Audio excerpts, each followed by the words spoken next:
Bienvenue sur une nouvelle vidéo. Quels sont les enjeux de l'audience accordée par le président du Conseil national pour la sauvegarde de la patrie, CNSP, le général de brigade Abdourahmane Tiani au ministre gabonais des Affaires étrangères, M. Herman Imongo le 16 août dernier? Émissaire du Gabon était la première haute personnalité reçue par le général Tiani suite au putsch du 26 juillet. Son Excellence Imongo était porteur d'un message du chef de l'État gabonais Ali Bongo. Aucune déclaration n'a été faite au sortir des échanges entre les deux personnalités, ce qui a suscité des interrogations et beaucoup de spéculations sur le continent africain.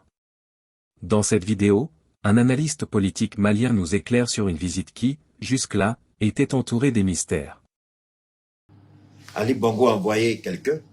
Parce qu'Ali Bongo sait ce qui se passe. Quand vous n'êtes pas dans la profondeur du pouvoir, il y a des choses qui nous échappent. Et souvent je dis, pour avoir été au cœur du pouvoir, je sais très bien de quoi il s'agit par moment.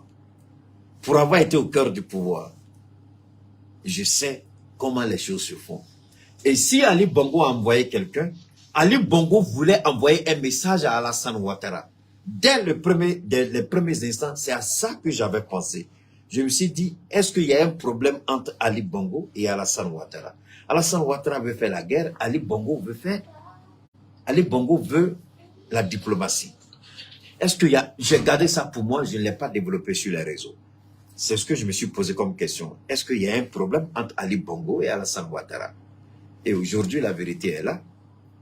Donc Ali Bongo, la démarche d'Ali Bongo, non seulement c'était une démarche louable, mais c'était une façon de dire à Alassane Ouattara,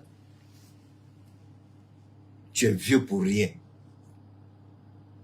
Tu te mets au service de la France pour attaquer tes frères. Tu es indigne d'être président. Parce qu'il faut décortiquer moralement l'action d'Ali Bongo face à Alassane Ouattara.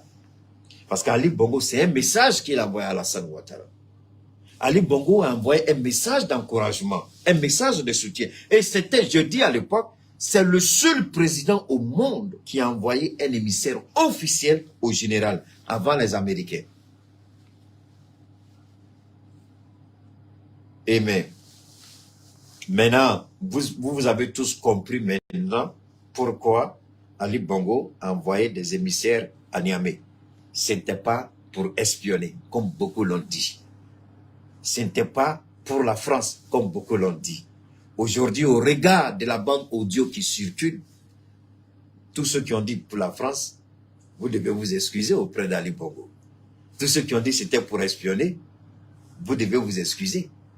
Parce que ce n'était ni l'un ni l'autre.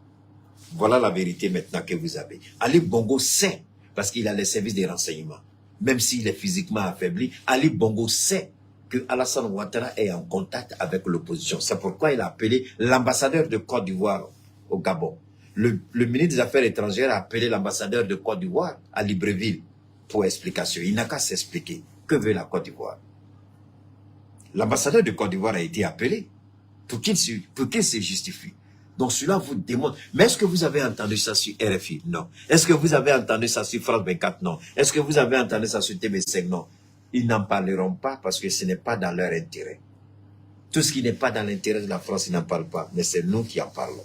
C'est pourquoi le conseil que je vous donne une fois de plus, ne vous précipitez pas trop vite pour jeter la pierre. Beaucoup de gens se sont précipités pour jeter la pierre à Ali Bongo. J'ai dit non, ne le faites pas. Par sagesse, par expérience, j'en sais un peu. C'est pourquoi j'ai dit, vous faites beaucoup attention.